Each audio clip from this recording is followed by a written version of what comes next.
بسم الله الرحمن الرحیم. زه د قومي وطن پارټۍ پېښور ضلع چیرمن حاجي ملک سلیم چمکني د قومي وطن پارټۍ اتمه سالګرا یوم تاسیس باره کې څو خبرې کول غواړم.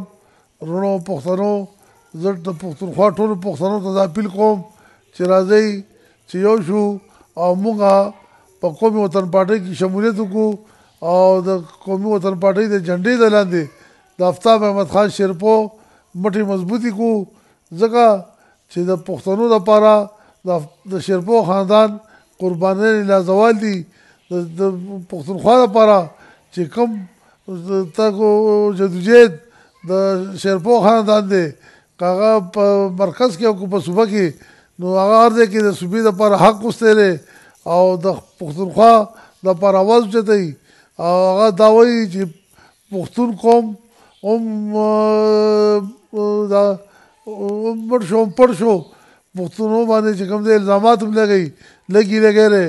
د دهشتګردۍ الزامات، او لیکن آفتاب خان د پښتنو باره کې چې پښتون یو نر قوم دی او پښتانه دهشتګرد نه دي،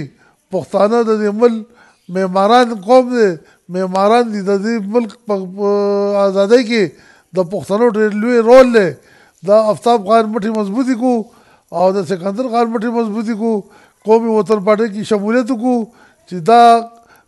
قومي وطن پارټۍ مضبوطه شي. دا د پښتنو پارټي ده